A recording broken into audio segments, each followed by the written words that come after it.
All right, so welcome back to another Catalina Crew Podcast. We have a really special guest, so we're on a really special boat. We're on the 100-year-old Northwind, 130-footer, and our guest is Roger Reeves. Hey, man. Pleasure.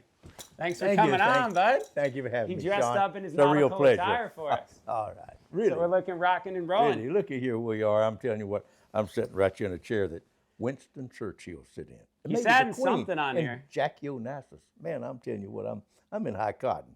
Yeah, we got Jackie Onassis, Winston Churchill, the White Shaw. Yeah. The Queen has been on this boat as well at some point. What impressed me the most is this was at Dunkirk. Yeah. Hauled those 40,000 soldiers off of The actual beach owner of the boat flew Yeah. to England to see if they could find the documents that prove it's at Dunkirk.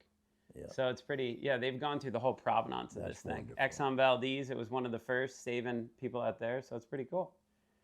So, but the real reason we're here is not just to talk about Northwind, but to talk about you, your career, your life, and also talk about the aspects of your life that are nautically influenced, because not everything's up in the air. There's a lot of stuff you've done at sea, and throughout your whole life, you've been on the water. Absolutely. I have a dear friend, Jimmy Buffett, and he said it best. Mother, oh mother ocean, Yeah. I've heard you call. I wanted to sail your seas since I was 3 feet tall. You've seen it all. Yeah. Yes, I am a pirate. I haul my share of grass. I made enough money to buy Miami, but I pissed it away so fast. It was never meant to last. He had it. I mean, he really was. Oh, he does. Yes, sir. Fantastic. Rest in peace, Jimmy Buffett. Yeah, Actually, he's just wonderful. the Marina Del Rey Boat Parade that we're going to have actually coming up this Saturday, the theme is Margaritaville for Jimmy Buffett. He was my favorite poet of modern age. Yeah, he's Yes, amazing. Certainly, yes. Well, you'd like to know how stories I've never told. I've told many stories on the other stuff I've been on, but since I was 3 feet tall, we had a pond on our farm there in Georgia. There was some kind of little old boat for some reason stuck in the mud there, and I wanted to sail. So I got me 2 pieces of tin, and I made a big frame, nailed that tin to it, and put it up. And when the wind came, that boat scooted across that little pond so fast sideways and threw me up on the shore on the other side. Okay. And I thought, you don't need so much sail. And that was in Georgia? As in Georgia. And then another incident I remember with they had a terrible tornado. I was 11 years old, and it tore down and killed people around where we come through. And down at Alligator Creek, just below our house, was a highway and a bridge, and they dug out a big hole there for maybe to make the fill for the bridge. And I like to go down there fishing, but a big tree, I mean a big pine tree, and I thought, oh, it's right across the creek. And I'd fish there and catch strings of fish and take them home to my mother, the little boy, and she'd brag on me. And I thought, I'll make a dugout canoe out of that and go down all the way down the river down the creek to the river, which was a long way. Dugout canoe? Dugout There you canoe. go. I started working on that canoe, and I had an old axe. It wasn't sharp enough, and I believe it was a Scovie hoe or an ad, and I dug that thing out 10 feet long, and the shavings went out, and I did the best I could. But then one day I just threw my cork out in the water and waiting, got me some worms, and at that age I wasn't scared of nothing. I was coon hunting in the wood and shooting squirrels and coons, so I wasn't afraid. But there was a fear came over me, and it was such a fear until I couldn't sit there any longer. I was looking around thinking maybe a big cottonmouth moccasin was fixing to bite me. And I did up my fishing pole and went across a little footlog and went across the river or bridge. And coming down the river, coming down the highway, was an old semi truck that was cut down, and the windshield was laying out the front of it, and 4 black men with their shirts off, all musculars. They were driving, and they was laughing, and the guys, there was a big sawmill motor, probably weighed a ton, right across the wheels. And 4 men on the back were jumping up and down to make the front wheels come off the ground. Okay. And right when it came to that bridge where I had been sitting, there was a little, maybe 3 inches, everything went over, clunk, clunk, clunk, clunk. The road had settled. Well, right when they jumped, that front tire hit that, and I could, from where I was seeing, the truck went up in the air like that. And the driver hit the brakes and the left one caught. And it turned sideways in that highway and killed those men, arms and legs flying, blood.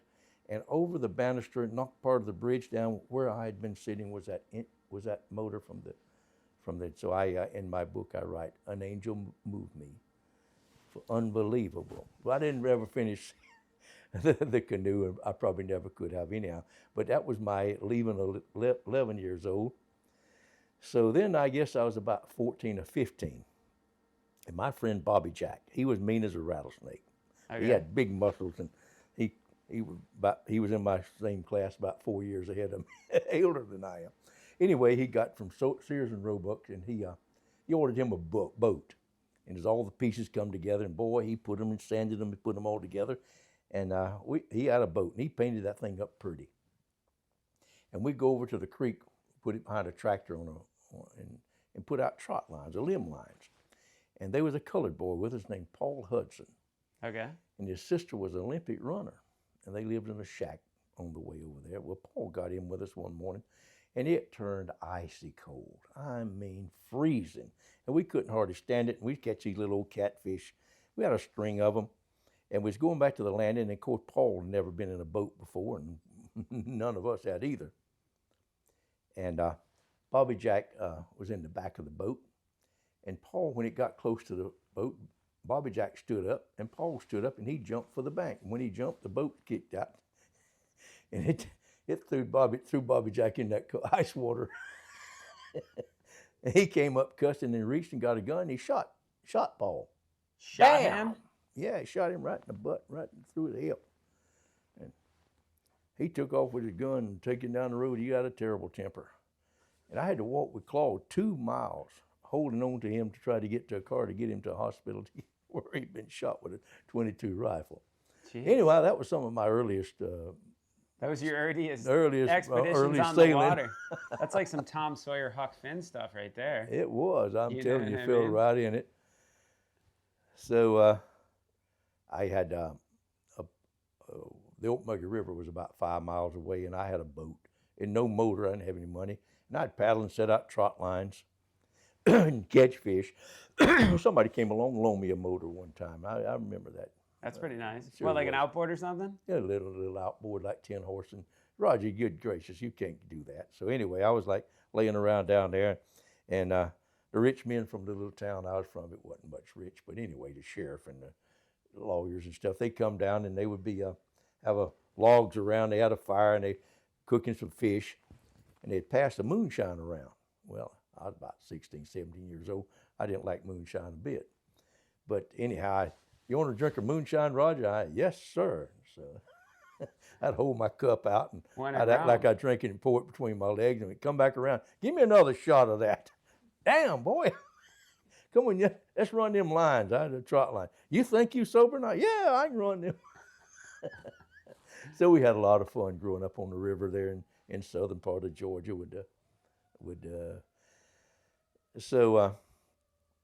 We got married to my wife, Murray, and we came out to California. And I don't think I did much boating at that time. So, but in 1972, I was on the fire department, Redondo Beach, California. Okay, right down the street, 10 and miles down the road. I got a year's leave of absence, and we went to Sitka, Alaska. I'd gone up there the summer before and got blown over the mountains way off course, and about didn't make it. And I got landed in Sitka, and they landed. The wind was 80 miles an hour. They landed, put a truck, and I landed sideways on the runway, and they tied me down, and I found out about salmon fishing and met some of the firemen. So I went back up and bought a 38-foot salmon trawler. Okay. That thing was something. It had caught the largest salmon ever caught. I forget how big it was, 130 pounds or something on that. Okay. Had a brass plaque in it. What was the name of that, Mighty? The Capella II. Capella II, I like that. Yeah, Sitka, Alaska. So we didn't know nothing nothing. I'd never been on the salt water. I thought I can do it. So anyway, we went out on that. We didn't get started good. Yeah, we caught some salmon, but the salmon didn't run very well that year. And we was out past Goddard Hot Springs out of Sitka. And I had the cables all out with the sinkers and the lines, and a blue whale surfaced under our boat. Man, that thing blew that fish knot all over me, and I'm gutting a 30-pound salmon, and he gets tangled in those wires and it's whatever, and he sounds. And that boat went backwards faster than it ever went forward. It was up on its tail like a cork going backwards. Oh, and the lifeboat and all the rigging just come tearing down around my head. I went up and got a little Instamatic camera and took some pictures.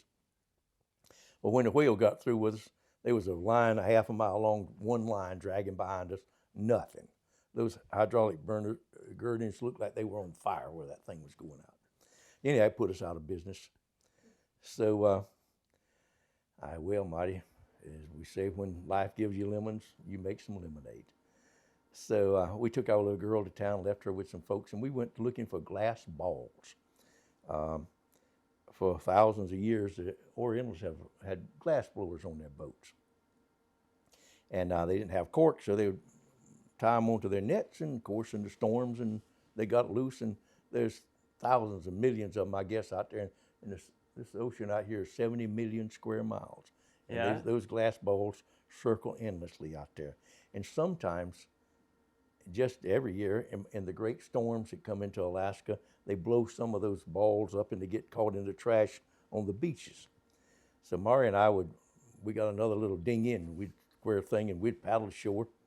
And she'd go one way with the 30-06, and I'd go one way with the 44, because there's bears everywhere.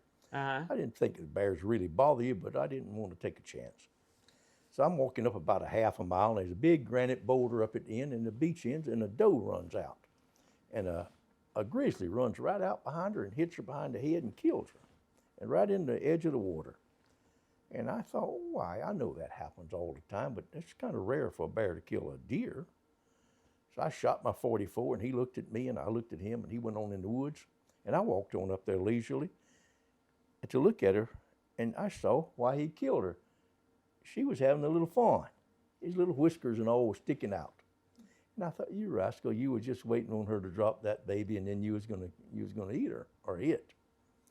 So I drug her up on the shore. I guess she weighed 200 pounds, and I took my salmon knife. It was sharp as a razor.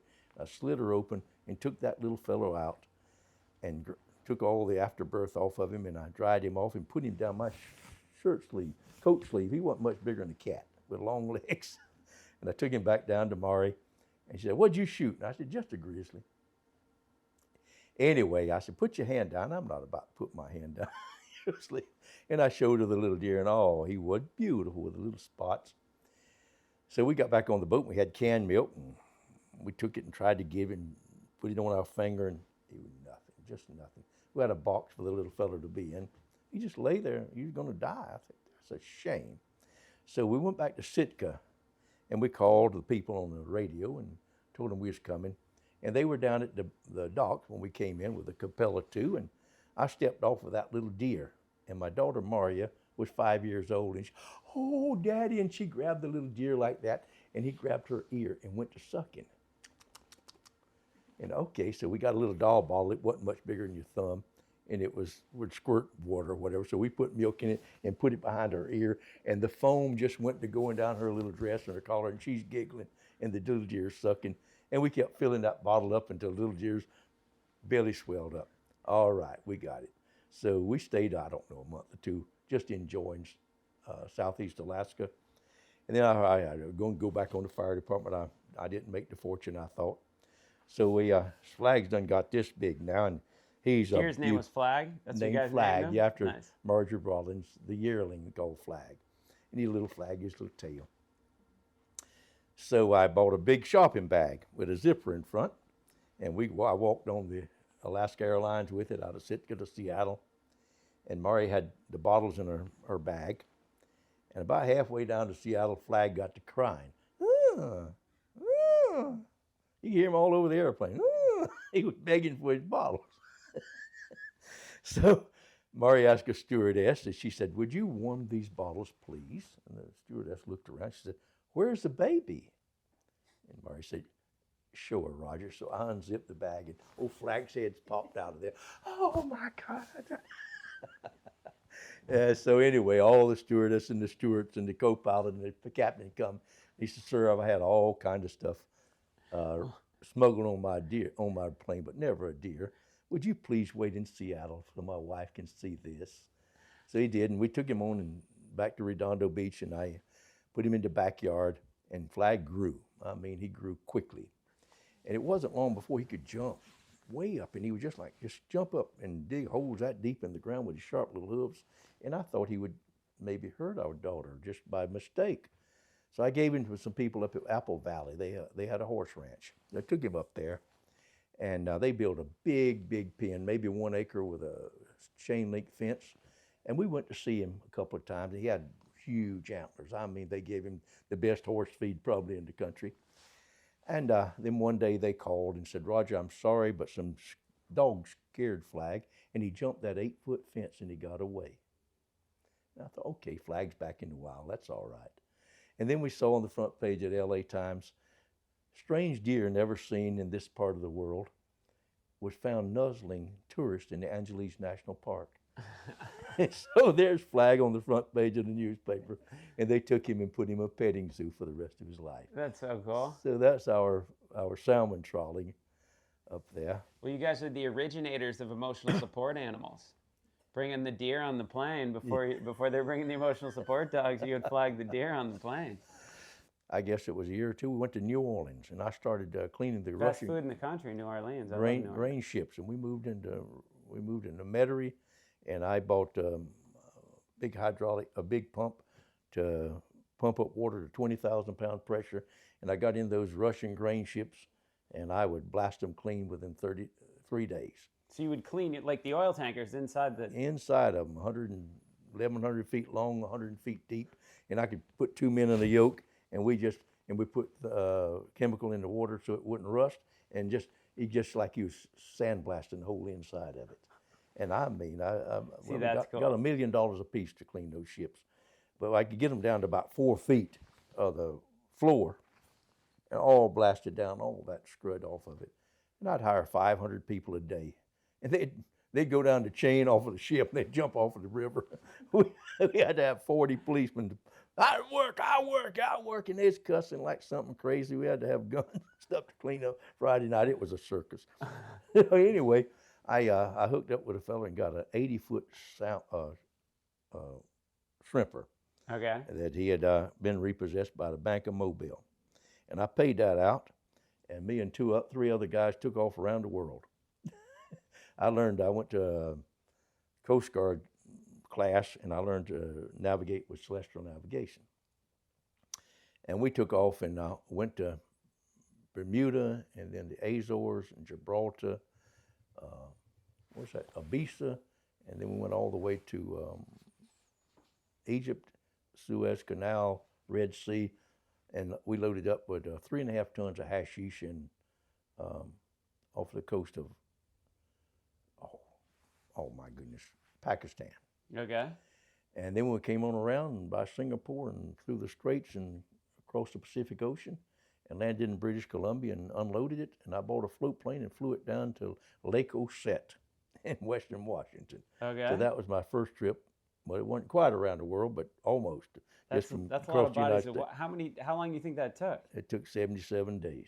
77 days? Of going.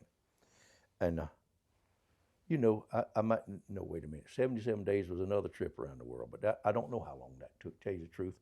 But we came in about my birthday, 1976, July 1976. And I made July, that's the bicentennial. January 1976. And then I came back down to, and we bought a house in Santa Barbara. And we bought a boat here. I believe Peggy Slater might have been the woman's name. And I just thought she was great. She had sailed to Hawaii by herself. Okay. And I thought that was big at the time. And she was a yacht broker. I bought a 51-foot, I don't know, one of them, Taiwan, I believe, ketch. That thing was pretty. Oh, carved wood, beautiful. It was like a house trailer with a sail on it. It wouldn't sail nothing but 90 degrees to the wind. It wouldn't go to wind, none. Yeah. Anyway, we took off, and we had that boat for years. We took off and went down and cleared customs and right there across south of the border, we're Ensenada. Yeah. And then went on to Cedros Island, and we pulled in there about daylight, and we was tired. Mari and I and two little girls.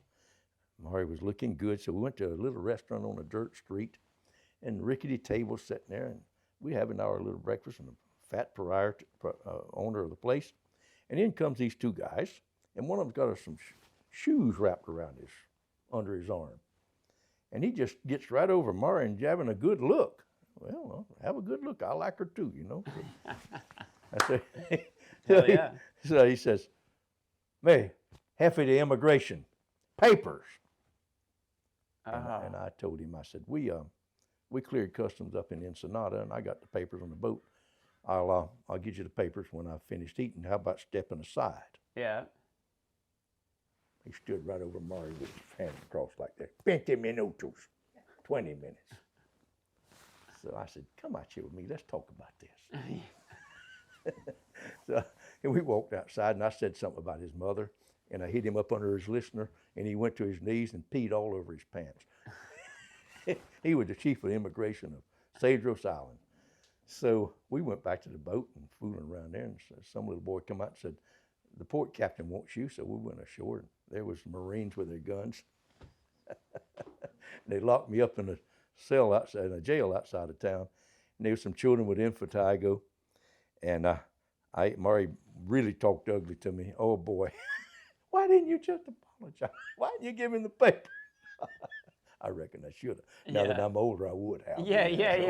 I was 30 and 28 years old. Don't look at me like that.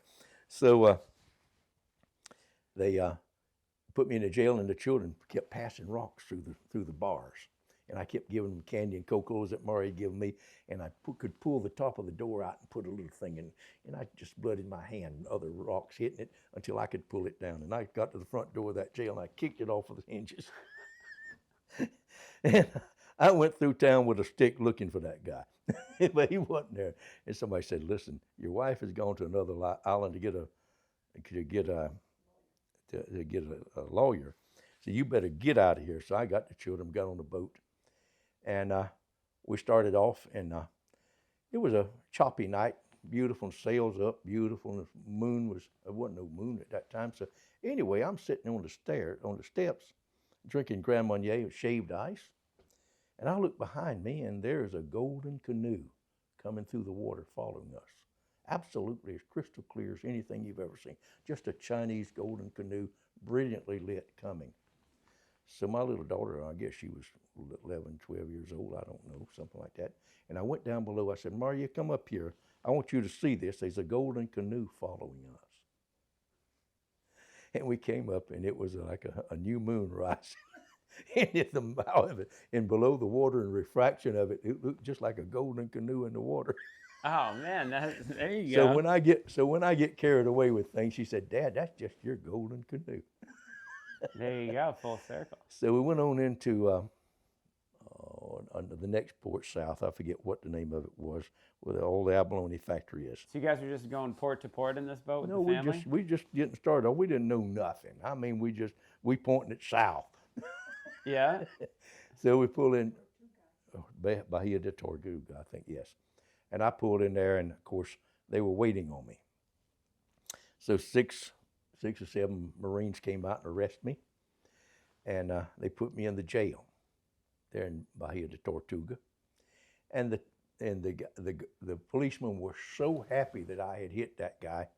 They said, "Oh, thank you." They all shook my hand, because they said he is a holy terror up there. He just bothers everybody that comes through.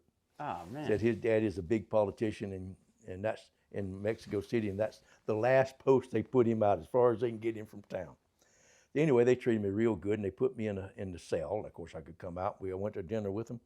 And I'd stay there about a week, and Mari and the children came, and my little girl Miriam was 5 years old, and she came with a bow in the back, and her hair's in braids, and she had a pleated little skirt, and she walked sideways through the cell, through the bars, and she handed me my .38 pistol. She said, "Shoot him, Dad."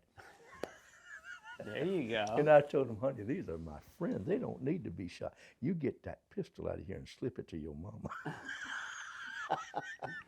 You don't hear She's that much. always nowadays. been my Slip little that pistol buddy. to your mama. I like that. So I had to go and apologize. I had to fly an airplane with all him and all of his entourage in a DC-3. We would fly up to the capital or wherever it was, and they charged me $600 for assault, insult, and jailbreak. $600? $600 I had to pay for the jail door. Oh, for when you broke out. It said, arrest a bandito captain of the Jolly Swagman for assault, insult, and jailbreak. I still got the little thing where it went all over me. Did they? Oh man, that's crazy.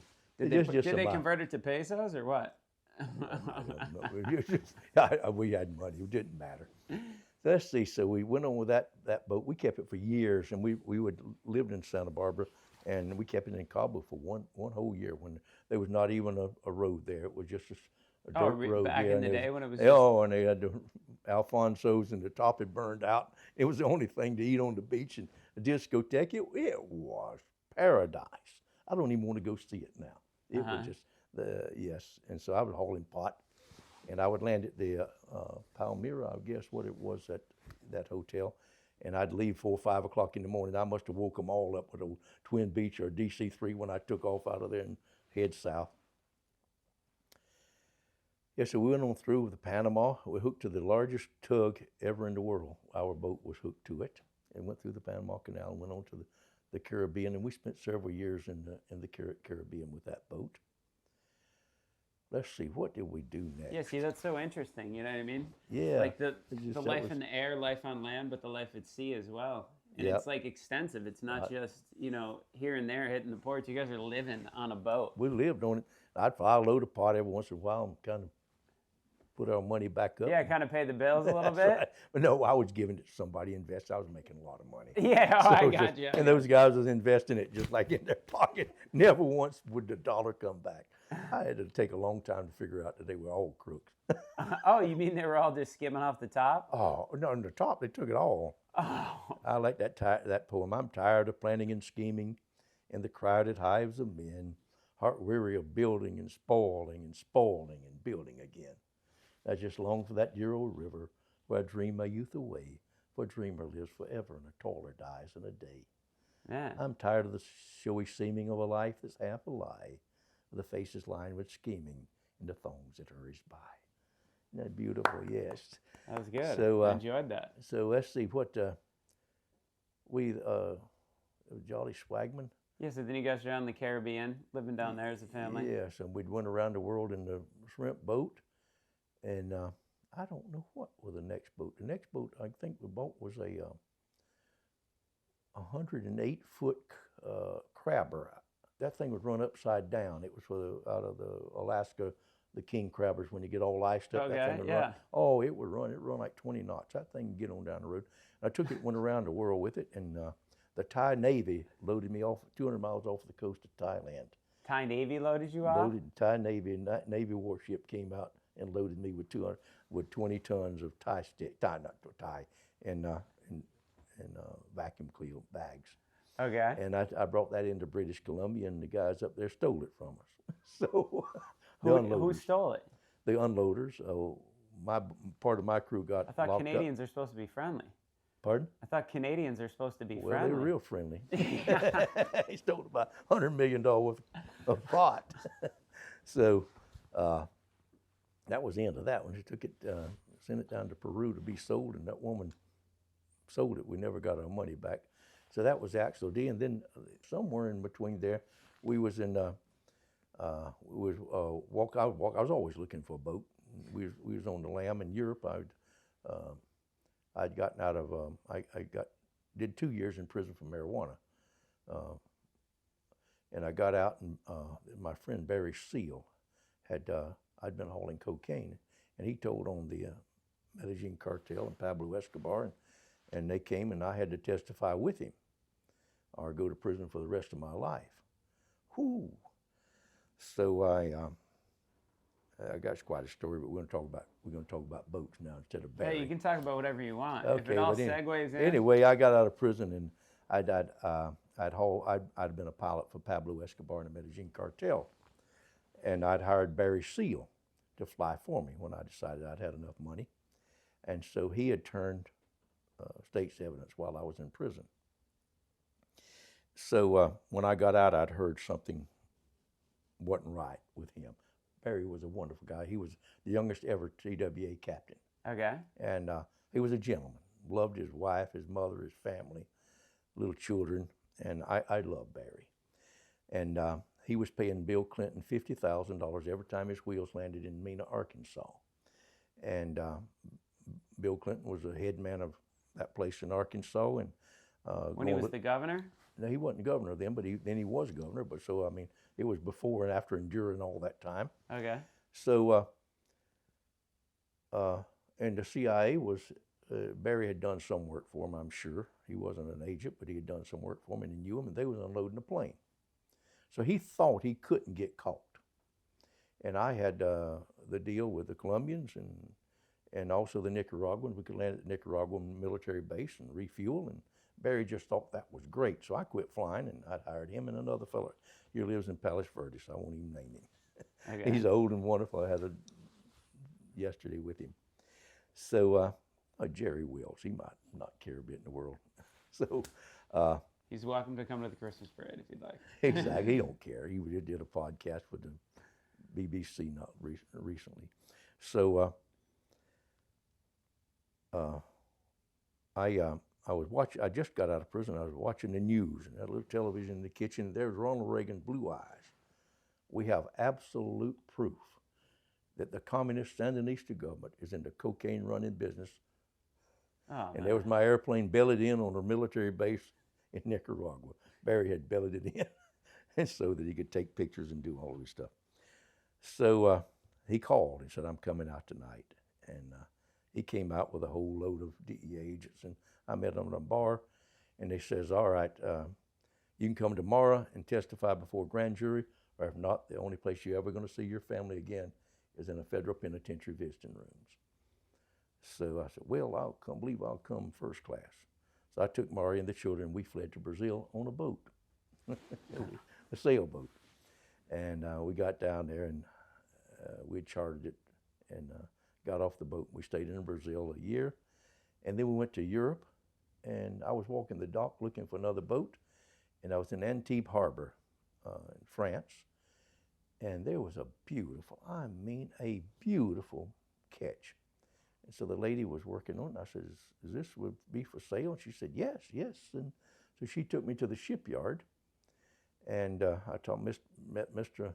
whatever his name, Pugliese, on the shipyard, and he said the ship was for sale for $1 million, and I went and looked at it, and I thought it was aluminum, 81 foot, one off there, Chantiers Naval de Biot. Okay. So I thought, boy, I love it. So I gave him the $1 million, and he says, and that's a good idea if Annie, the lady on there, and her husband, she upbuilt it. If maybe they stay with you, it's the same price for them as if it is, and you use the shipyard's insurance instead of you buying their own, because it's, I forget, $10,000 a month or something for the insurance. I don't know what it was. So I had Annie and John Paul on there, and we took 18 people out for a cruise, and John Paul set the boat on fire. Set it on fire? He set it on fire. Down in the bottom, it had 2 engines, and he took all the insulation out. So because when we went out, thing would go 18 knots, just bim. And we took it out and was coming back, motoring back, and I said, "There's smoke down there." "Oh, monsieur, that's just the paint on the mid-motor. They're new." Oh my God. So flammable paint on the motors? Oh, nothing. He'd set it on fire, and he was distracting me, from getting too quick, So anyway, we got to the harbor, and I entered the fire extinguishers down there, nothing. I didn't know where it was. It was 2 stories down. So the boat sat there and smoldered all day long. And we took all our clothes out and put them in a big Zodiac. And we didn't realize that the hole was out in the Zodiac, so all our clothes got wet. And shoes and belts, everything. The drain plug was out? And there was a lady in there that just had appendicitis, and I went in with a rope on me and got her out from the front and brought her through. And in the back of the boat, it wasn't so bad. And I had $100,000 in our passports, got down there and got that out. And it was Bastille Day. Okay. So they wouldn't let us in the harbor, and they wouldn't let the fireboat out. So I think we sat there 4 hours, and it ruined that boat anyway. And so when they come put the fire out, and the shipyard grabbed the boat and took it back, and I stayed a year in France fighting an insurance company with a shipyard being French and a French insurance company. I lost my $1 million plus the lawyer's fees. Damn. So, but anyway, our clothes got burned or ruined. So when we came in that night, there was no hotels in Antibes or nowhere around. It was Bastille Day. It was just like the greatest holiday of all. So there was just a whorehouse there on the front water. Oh. That was the only place we could get a room. You guys stayed at the whorehouse? Yeah, so those girls, those women, boy, were sashayed around. They brought us sheets and towels and pillowcases. And on the room had big rooms and only had a shower and a plastic bed. So anyhow, we had fun in the whorehouse that night. we thought, all right, that's just too much. And so our clothes, we give them into a place that cleans clothes, the cleaners. And we went back 2 or 3 days, and the place was all painted up and nothing to get in. I finally broke in, and there was all our clothes in the plastic bags, all molded. Really? The guy had gone out of business, and he still took your clothes? All our stuff was ruined. We didn't have any clothes. So we said, I'll tell you what,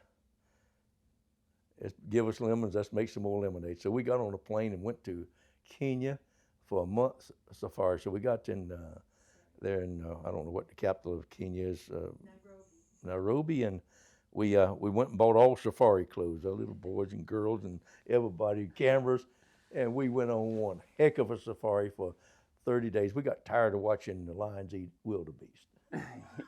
So we lost our boat there.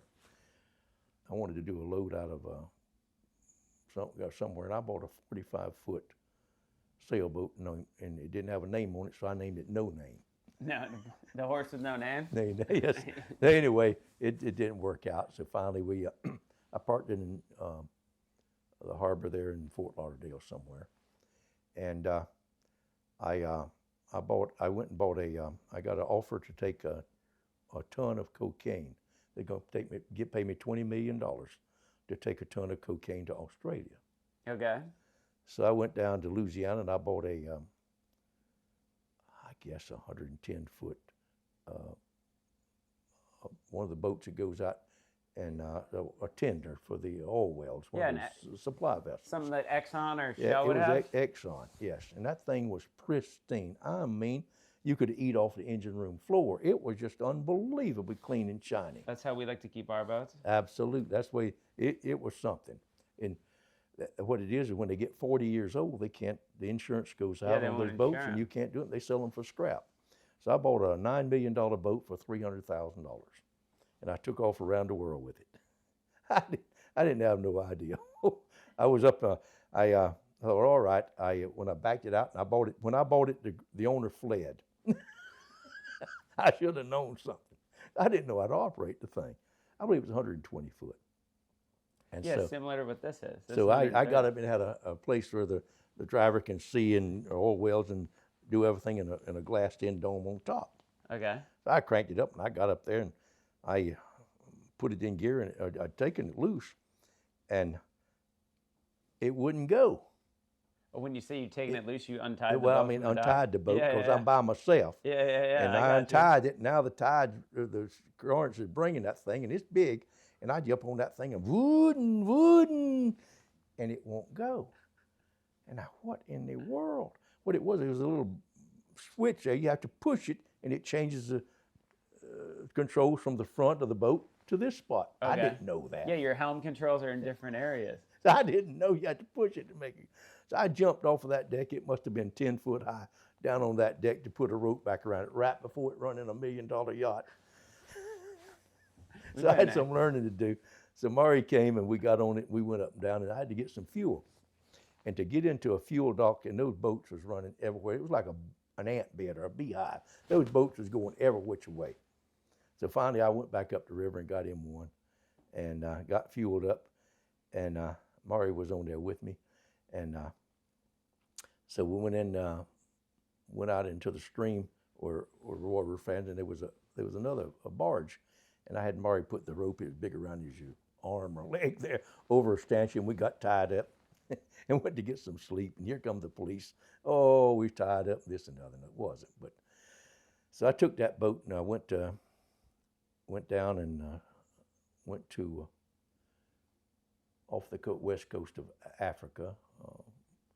I forget the name of those islands. You started in New Orleans with this boat? Yeah, it was just on down there. Down around through the canal, across, or did you I go went, all the way around South America? No, I went around Florida and then went through the tongue of the ocean, went around the Sargasso Sea and across the Atlantic and went into, where's that parrot from, Mighty, where the, Canary Islands?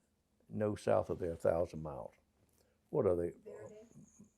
Pardon? Verde. Okay, what's the place where there's the talking, the gray parrot? Toucans? Okay, anyhow, off the coast of Africa, 600 miles, the islands. And I refueled there, and then I went back out in the ocean, and I got a ton of cocaine, and then went around South Africa, went down near Antarctica, and went across to Australia, down there, South Georgia, and some of those other islands, St. Paul, and those other islands. I mean, there were some seas down there, Mr. Gentleman, that'll make you stand up and take attention. Hey, they look like they're 100 feet. I know there's no swells 100 feet tall, but they look that tall. And used to, when the sailing ships would go, they would put blinds and they would put 2 men on the helm so they wouldn't run. It looks like the wave's going to fall on you. And when that thing it would come, the back of it would come and the propellers would come completely out of the water.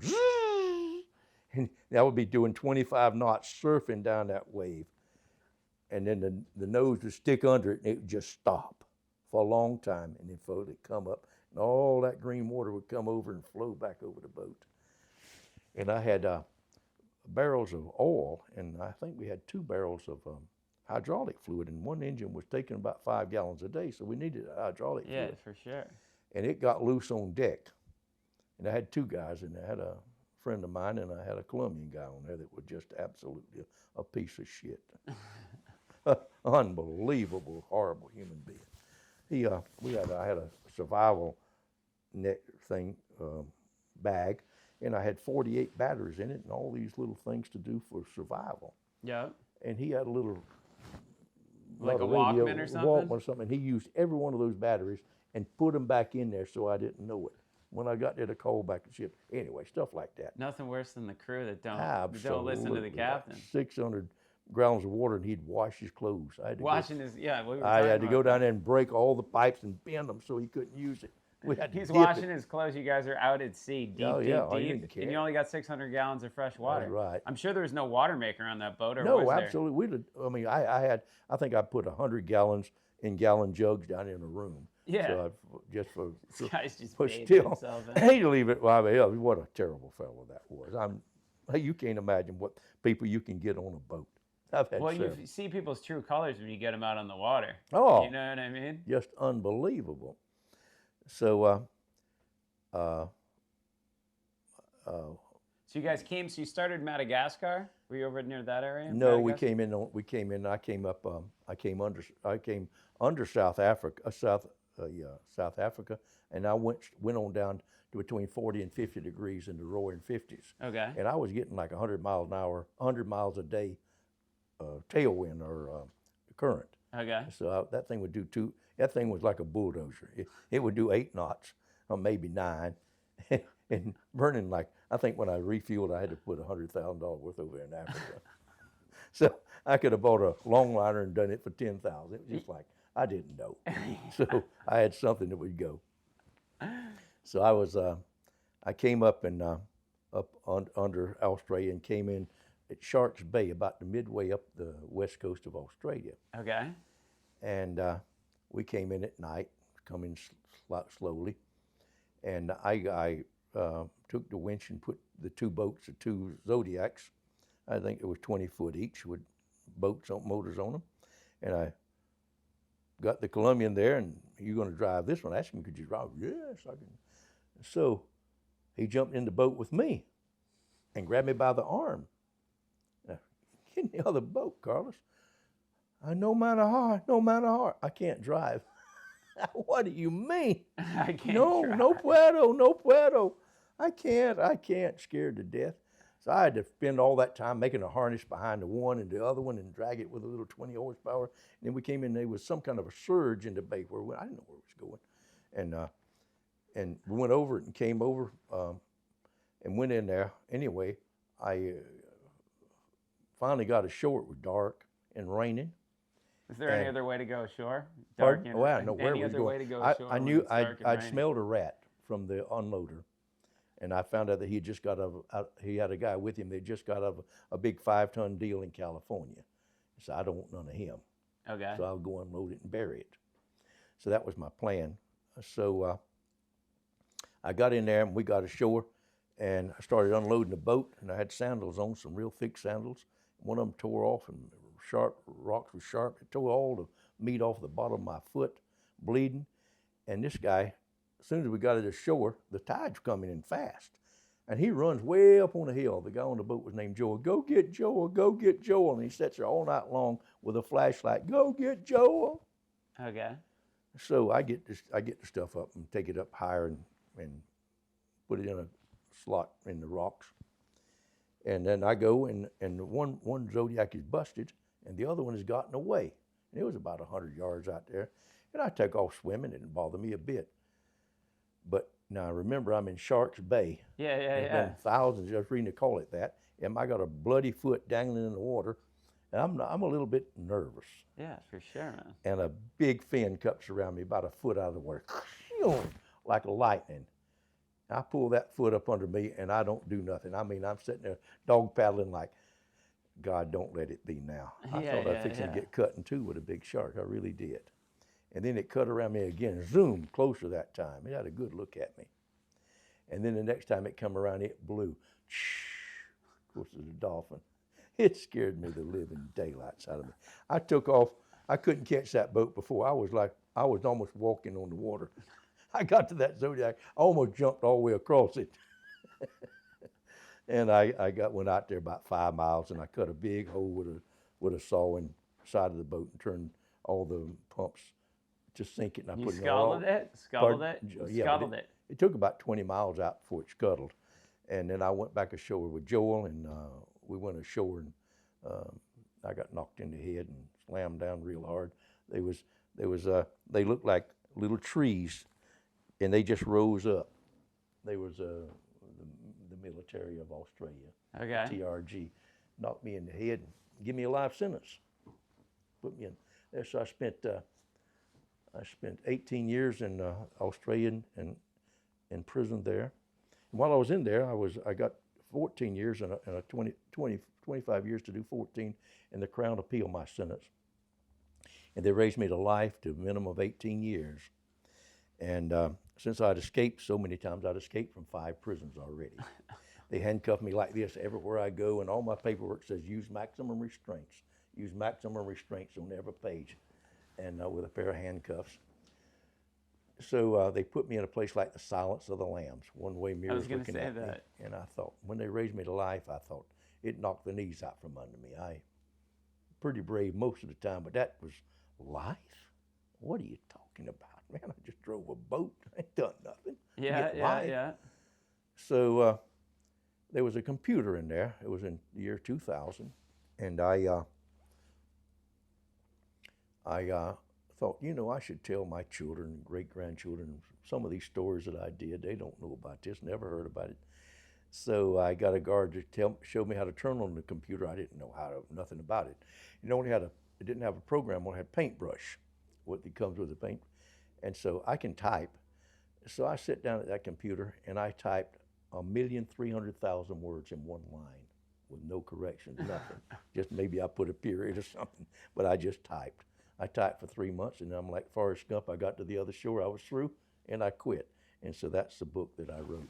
It's called Smuggler. The book we have right here, Smuggler, Roger Reeves, a memoir. And I love how you signed it to Sean. I want you as the co-pilot on our next adventure, Roger. But this is your moniker right here. You call, I haul, green or white, day or night. That's the one right there. That's Need it. that on a t-shirt. You know what I mean? That's good stuff right there. So How long you think that trip took, though? So you get the boat, it Louisiana. took from Louisiana to Australia. It took 77 days exactly. sailing. 77 days. I You wanna get, get- you're going around the Horn. You're taking on. This is like swells that most people haven't seen ever. You know what I mean? You don't understand the power of the ocean until This, you're in that. All of it was a piece of cake until I got down there in about 50 degrees south. I mean, I didn't think that boat was made for that. I kind of started working my way north.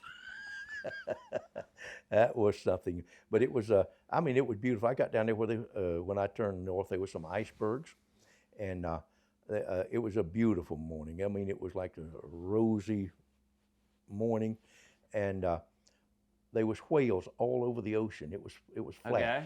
and they were blowing their smoke in the blue ice behind them. That was absolutely something. It's like a dream. It was so pretty. Oh, that's Yeah, awesome. it must have been 50 whales. They were just slowed out. They wouldn't. I was in a little distance. They'd blow that hot steam up, and you could just see it, and it would just float like smoke rings in the sky. Oh man. Yeah, that was something to remember. And you were able to get a hold of the family via satellite phone, I assume? Good Lord, no, we didn't have nothing but a Nothing? compass. So you didn't Not talk even to him for have 77 days? So nothing. you didn't know while he's out at sea, living with the elements or bearing the elements, you weren't able to Yeah. talk to anyone? There was no radio on that boat. There was nothing, not even nothing. I had a sextant, and that was it. Oh, just this. We're going old school Galileo style. I like that. That was it. And then, so you didn't know she didn't know anything about you probably until you were in the news, right? Or were you able to contact her? No, but she knew when I was coming in. I don't know how. I was on my way to Australia. She was going to come after a certain length of time. I was in the airport. Yeah. I was in the airport, and I called my daughter because I was staying with her in France.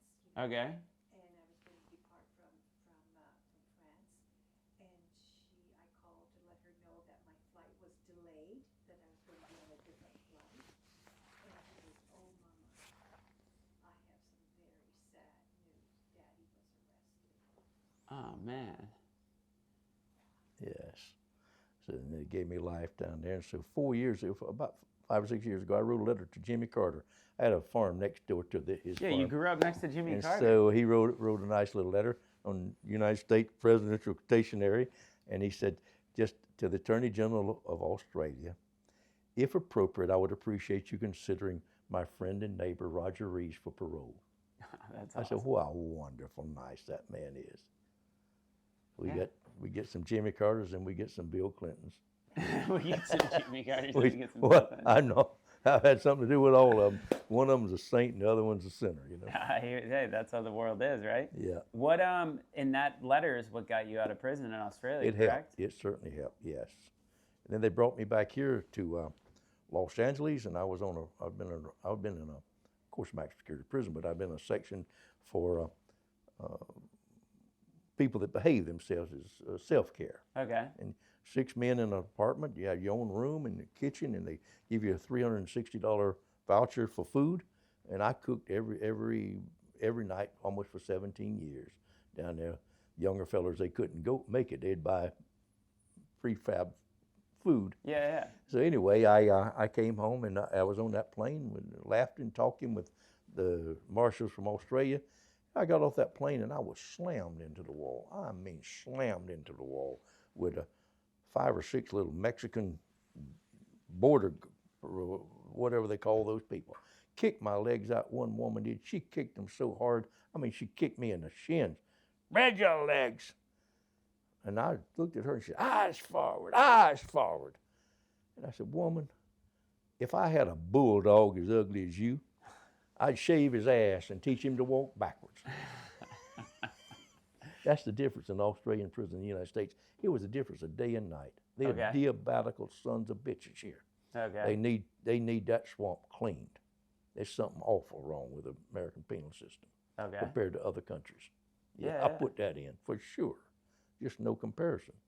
So you just get right off. You're in jail for 17 years in Australia. Yeah, You get 18 on- years in 18 here, and they years, put you're me back back in the and U.S. They put threw me you right in back? they put me in isolation for a year here. A year. For no charge, nothing, just zero. because they can hold you, so they just. When I was released on parole. So they was counting my parole violation for marijuana 43 years before. Such a waste of time And and so money. the guy then raised a little thing. He said, "My name, I'm hello Reeves," and he raised a little Judas window, and a nice looking man, suit and tie on. He said, "My name is Assistant Warden Short, and we saw your National Geographic documentary, and it does me pleasure to keep you in isolation." I stayed in there for a year, and they so many of them started dying in there. 8 of them died in there with me for that COVID. More died in Terminal Island prison than in any other prison in the United States. And so they let me out about 4 years ago. Oh. And I went home, and that was, Well, it's a pleasure to have you back on the sea. thank you, yeah. You know what I mean? Did I leave any boats out, Marty? Well, we were also talking about, since we were on the boat that Winston Churchill was on during World War II, he painted on this boat. Yeah. You had a story about you were in the same prison as Winston Churchill. Yes, I was, certainly was there. And I read the book. I didn't realize he was there in the same place I was at. He was, I believe it's called Great Prison Escapes. I escaped from 5 major prisons in my life. Okay. So Winston Churchill went over the wall there, and he got under a load of hides, and cow hides, I guess. It could have been sheep hides, I don't know. But he got under it, and the train took off, and old steam engine and lumbered along through the countryside of South Africa, and that's when the Boer War was going on, and the Dutch people was fighting the English. And after, I believe he said 3 days, he couldn't stand it any longer. He had to get out. So he came out from under the hides, and he looked around, and he says he saw across the countryside little lamps, little lights at first dark. So you got to pick He a said, house. I will go towards that one. And he walked there and knocked on the door, and they opened it. Winston Churchill, oh, you're all over the news. Come in, come in. So did you know how you found us? We're the only English family within 20 miles of here. And they helped him get away. So I like Winston Churchill. We owe him a lot. Oh, I We know. owe him not World War II. He was the one that kept us from. His orations, kept people fighting. Yes, almost he like the did. fireside chat type thing. Yeah. Like the guy was like one of the best orators of the 20th Yeah, century, he if said, not ever. Do you want the flag flying over this building, a German flag? Or you don't, because of whatever I can't think of. I didn't know how big of a badass he was in the sense of in World War I. You know what I mean? Yeah, like he he was rode a soldier. white horse, Yeah. or gray, or what it was called, while everyone else rode horses that blended in. He stood out on purpose. Like the guy was just, he said there's nothing more exhilarating than bullet fire whizzing by your ear and surviving it. It will Like, definitely you know what I mean? liven you up. I got 3 bullet holes in me and clipped to hear another one or 2. Hey, live to tell the tale. That's the moniker of Catalina Absolutely. Crew, is live to tell the tale. That's what we're here for. If you're gonna be like me, get shot. I got shot in the toe. I mean, so it hurts like the dickens. But if you're gonna be hurt, Or like your buddy, get the bird shot right in the butt. yeah. Your buddy back in the day in Georgia. Yeah. So how many boats do you think you've scuttled in your life? I'm gonna scuttle that one, I reckon. Only that one got scuttled? I think, yeah. Any other sinkers or just the one that burned? It didn't sink. They rebuilt that boat, but I didn't. It was. Yeah, no, I understand the have premise. any, yeah. But that must have been a sight when your boat's on fire and you It can't. was a mess. And my one daughter's, Dad, it's going to explode. Get off, get off, get off. And I had 2,000 liters or 2,000 gallons of diesel I just put on. I said, it's below the water line. It's full, and it's not going to explode. Yeah, My yeah, little girl yeah. said. So that was. Well, see, the most amazing aspect too is like you live this, but it's also pre-social media and everything. It's just to hear these stories. Sit here, you can just sit there and just listen. You know what I mean? It reminds me of like growing up, hearing stories from people who are older than you, and you're just like, that really happened? Oh, and I do remember one other one. I bought a 125-foot Coast Guard cutter called a buck and a quarter. Buck and a quarter? Yeah, that's what they called them. They were the cutters of World War I. They Okay. were riveted. And I hired a those boats guy, riveted, yeah. Captain Paul Ray Gibson, from somewhere in Florida. Oh, he talked, but he had muscles. He had a heart big as a peanut. Anyhow, he went to Panama, and he couldn't go, and this and the other, and I went down there and tightened a few nuts and pulled the shaft back in. Then we went up to Punta Arenas, Costa Rica. And we pulled in there, and this is a story just completely not to do, but just for sailors. Okay. And there was all these little shacks along there, and they were beer joints. And they were not really whorehouses, but girls worked there. Yeah. And I was sitting there in a rickety table drinking a beer with these other 3 or 4 guys. And a really pretty woman, a girl, pinched me in the, "Where are you from, sailor?" And I said, and she had on a teal dress. It was expensive. She was just stood out completely like the rest of them. I said, "I'm from Santa Barbara." "Oh, my boyfriend is from Santa Barbara." And I said, "Who is your boyfriend?" "Jerry Wills." That's the same guy I was telling you about. Oh, the guy in Palos Verdes, that other guy's the boyfriend? I just couldn't believe it. It was, "What? Yes, I have a picture." And she pulled a picture out, and she had a little picture of Jerry. I just thought it was just too good to be true. So I came up to a restaurant in Santa Barbara when I got back, and he was around the table with a bunch of guys. And, "Hey, Jerry, you won't believe this. I was down in a whorehouse in San Jose, Costa Rica, Punta Arenas, Costa Rica, and they got your picture on the wall. It's as big as a bullfighter sight. That gal said you were her boyfriend, you're going to get married." What did he say? "What are you talking about?" I said, "You don't remember that girl with the teal green dress?" He said, "Did you like that dress?" I said, "She's beautiful." He said, "She was so pretty." He said, "I just took her and kept her for about 2 or 3 weeks, and we went to San Jose, and I bought her all those clothes." Well, a couple of years later, I met her.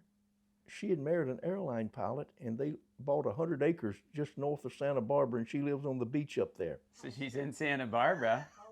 In Hollister Ranch. Hollister And Jerry said, "It's all because of them pretty clothes I bought." So these are some sailor stories. You got to pay it forward, man. Yes, sir. I just like sitting here and listening to these stories is awesome. And so in your nautical travels, you've probably gone in every body of water in the planet, no? A bunch of them, but I'd Close to forgot about Antarctica? that buck and a quarter. He went on over to Hawaii, and he left there and was going to Midway, and he got about close to the Midway, and the autopilot went out, so he turned around and came back to Hawaii. And I said, "Why in the world didn't you go on to Midway, man?" "Well, it was a little closer back to Hawaii, and I knew the way, you know." So he put the boat in the harbor, and they abandoned it. Okay. And so hippies moved on it, and they crapped all on the floor, and they took the windows out. They all was brass and the wheel, and sold it. And so we had to go over to Kauai Harbor. We call those tweakers nowadays. Pardon? We call those tweakers nowadays. And they stealing the wheels, crapping on the floor. Yeah. That's just, oh my gosh. So Murray and I, we went over with the children, and I don't know how long it took us, a month, I guess, to get windows back in that thing and a wheel back on it. And I sent it back to Louisiana to the man I bought it from. And he scuttled it. That's what it, he got the insurance out of it. What a mess I had. So I had a 125-foot Coast Guard cutter. Oh man, I'd love to see pictures of all these boats, because just the I history. got it on my computer. I got it on my telephone. Just even by like being on this boat. First time I stepped on this boat, you can feel the history. You know what I mean? You go in that engine room and you're like, I think you can do stuff like that. I'm a spiritual person. Yeah. I know you can. Yeah, for sure. And I'm sure some of the people around the boats that you did all these adventures on, you know, you could feel them on there too. You know what I mean? You're on some really extensive ships, especially that Exxon ship. Taking that thing. That wasn't the one that I had the Ghost. I had that 45-foot no name. Okay. And I went down, I went down as far as Trinidad and waiting on a load. And so I decided I'd bring it back. So I was supposed to meet up some outside of Bermuda to get the load. And I got some wires rigged and twisted, and I went into, no I didn't, that wasn't the time. I went into St. Martin, and I got some fuel and I believe some food. I was only in there an hour or two, and I took off and went around St. Martin and headed north, sailing. It was nice, good wind. And I heard voices down below. Okay. And they were Dutchmen. You could hear it was Dutch. And they were laughing. It looked like they were smoking cigars and drinking rum. And you couldn't tell what they were saying, but it was definitely voices down there. And I don't know, maybe it was the wires of the thing picking up a radio station. I don't know what it was. It wasn't spooky. It was just men laughing and talking, almost in a whisper, almost like in a misty. Okay. So I don't know what I heard that time, but I heard voices on a boat one time. Man, yeah. That was by myself. Yeah, I see. So I still like, because my dad's passed away now, but I always said, like, as long as I have the ocean, I have my dad. And sometimes you can, like, feel him, like, out there. I know. You know what I mean? Yeah. It's just like, that's the place, you know? I feel like the ocean is the most spiritual in a lot of senses, for me, personally. But just hearing all these stories is awesome. And the ghosts, that's the icing on the cake. Yeah, I said it was. I heard the voice. I heard voices. And so you guys, how long have you been in Santa Barbara? Since 1977. 1977. But I was in prison 33 years of that time. Okay. So Mari waited for me and raised the children. And Mari's an amazing lady. I escaped from prison, and she'd follow me to Brazil or wherever I was. And so that was your vacation? You just find out, oh, I'm out, honey. Come on. Hop on the plane and just find him Let's wherever go, he's babe. at. Seeing like, we're in Antibes. I'll see you there. She surely did. And is that how you met the Barry gentleman? Was he because he was a TWA pilot, or you just met him through the industry that you're in? No, Mari and I went down with the children to Honduras. And I realized that was about halfway between where I was working in Colombia and to where I needed to go in the United States. So I said, I'll buy a farm and put a little runway on there and do it. So we went up in Lago Azul, and it was just glorious. There was nobody. It was so benign and not dangerous. And we looked at farms and got all muddy. And we came back to the town San Pedro Sula, and we put our clothes in the laundry. And they were supposed to be ready, and then they weren't ready, and then they weren't ready. So the planes were quite full. And so I told Mari, I said, Mari, I'll go tomorrow morning. The guy said, they will be ready tomorrow morning. So I said, you go into the airport with the children. It's easier for me to catch a standby than it is for all of us. Okay. So she went on to the airport, and I went and got the clothes. And I got an old car, and I was getting late for the runway airport. I give the guy a $100 bill, said, go faster. So he just blew the horn harder, and he go a bit faster. And we got to the airport, and I grabbed all them clothes on my back, and I ran around the building. And the brand new 727 was coming out on the tarmac. Nice looking young pilot, and I waved at him, waved at him, he waved back at me. He's going on. And then I saw Mari's face in the cockpit. And then the front wheel went and went down. And so he put the air stair door out for me, and he got almost down, and I come running up there, and he took off a little bit, just like a hitchhiker. And of course, and then he laughed and put it out, and I got on. And the whole crowd class laughed and gave me a clap. And I went on back halfway down, and there's my daughter Miriam. She's, I believe, 9 years old at the time. And she was sitting outside, so she got up, moved to the middle seat, and I sat on the outside. And there was a nice-looking man with clear blue eyes that looked like he didn't belong. Okay. In that crowd. And I thought he's CIA or DEA or something, FBI, something down here. So I was sitting there on by the aisle, and the plane took off and took off, and the wheels come up, ka-plunk. Miriam's used to that. So anyhow, I got up about 5,000 feet, and it click, click, and got a little click. He said, what was that, Dad? I said, he just turned on his autopilot. That fellow said, you fly these things? I said, I got some hours, mister. He said, I'm a pilot. I got some hours too. My name's Barry Seal. And so he got to talking to me. He said he just got out of jail that morning, cocaine charges in Honduras. Said he spent a year. He said he's going home. And I thought, you a liar. You just want me to talk. You're a DE agent for sure. So I talked, and I listened to him, and he told him about flying, and I don't know what all he told me, but he told me something about it, what his business was. And so we got to New Orleans, and we got off the plane and together, and boy, there was 15 or 20 people to meet him. Okay. There's an old mother and a wife and children hanging on to him, crying and hugging him, kissing him. And I said, that guy wasn't lying to me. You can't stage something like this. He just got out of prison. Yeah. So I wrote my phone number, and I said, Barry, I might have some work for you if you want to come out to Santa Barbara. So he came out to Santa Barbara in a few days, and I had a new 690B Aero Commander. That thing was slick. Same one Bob Hoover, or similar to what he does at the aerobatics. So I said, let's take you up and see what you can do. Well, he wrung it out so much until I wish I hadn't have said that. He had me upside down, backwards, doing Emmeline, and then the flying leaf fall. And I said, all right. So I gave him a job, and he took off with the airplane. And then Barry hauled about 30 loads for me. He said that he could land in Mena, Arkansas, and he had the Clinton paid off. And so it worked out very well. And then when I was in prison, he just cut me out completely. That wasn't very nice, but he did it. That's happens. Everybody will expect it when you're not there. Yeah. I tell Maury, the best thing a farmer can put on his crop, you know what that is? No.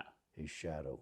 Yeah. So they know you're lurking behind. But it's just if you're there, it'll work. If you're not there, Yeah. it ain't gonna work. That's when the greedy bugs will ants get it come. or something. Yeah, I got So it's you. the same with any other business. You ain't there to watch it, just forget about it. Yeah. So anyhow, poor Barry, he turned state's evidence, and they killed him. Okay. The fellow just got out 3 days ago that sent the hitman after him. Oh, really? Fabio Ochoa. He spent 25 years in there. Not for that, but he kept on working and got convicted in the United States. Okay. Yeah, it's very interesting interwoven tale. Yes.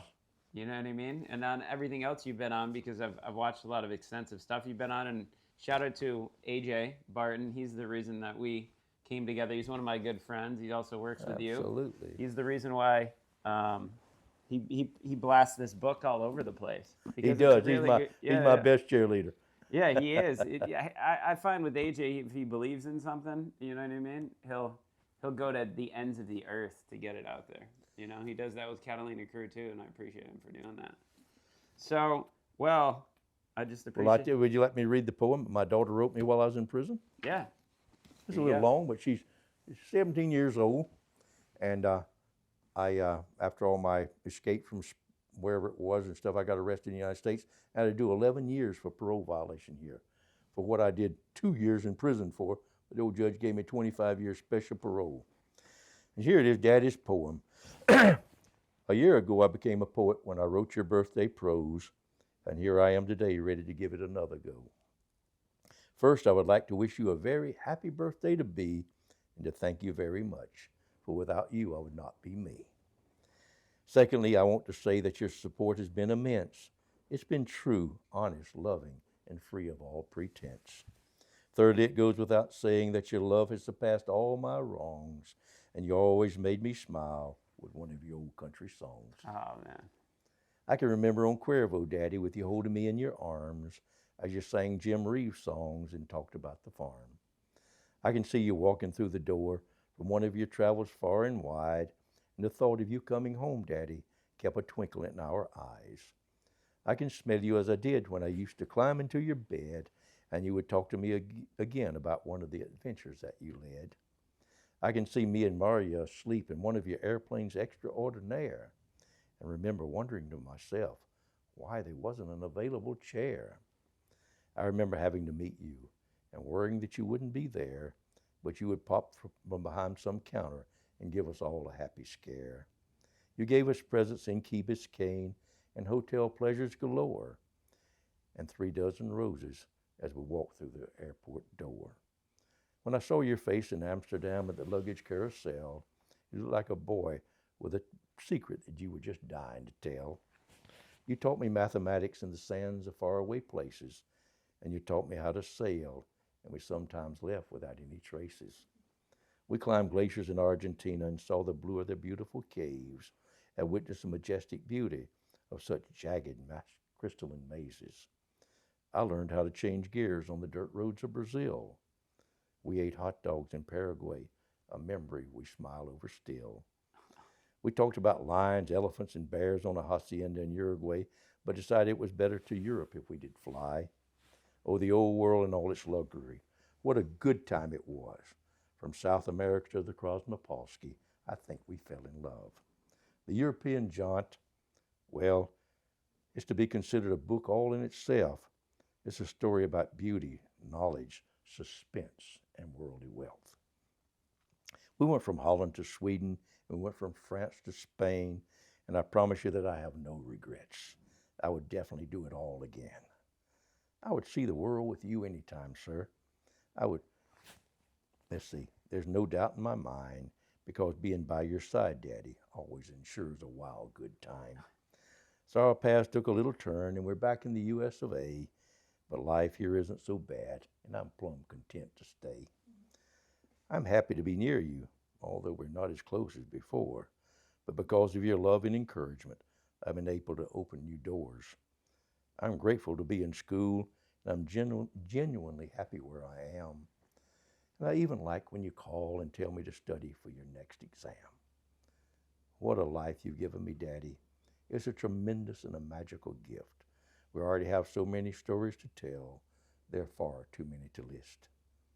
But I want to thank you again this day with a very big happy birthday to you, and to tell you just a few more things in my heart that I know to be true. That I love you, Daddy, with all of your wrongs and your rights, that you're ahead of our family and you've kept us all bound tight. That you have an honest love in your heart for God and all mankind, and you truly do believe in yourself when you say it will all be fine. I know you'll be there to catch me if ever I waver or slip, and I know I'd want you as captain on any sinking ship. I also know a new chapter is written. It's almost time to move on. It's time to sail another sea and to witness a brand new dawn. It'd be good to see you at the helm again as you point our destination, to laugh and dance on the upper deck as the boat glides through. It'll be good to see you on the go, as I know you like to be, and to know you can open any door without requiring a key. But while we revel in our days together, we will know better than to hurry, because as you told me many times, life is an incredible journey. That's honestly unbelievable. And A little girl to write that and make you cry. exactly, that it gives you goosebumps almost. It certainly is. And on that note, there's no better time to end this episode of the podcast than on that.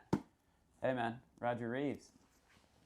Appreciate it, brother. Appreciate it. We'll Thank you. catch Thank you. for having We'll me. catch him on the next one. Maybe I know you got extensive amount of tales, so maybe we'll reconvene. We'll do this Never again ending. on it. We'll do this on another boat. We'll do it somewhere else. But that is the latest episode of the Catalina Crew Podcast. Remember to live to tell the tale, and we'll catch you on the next one.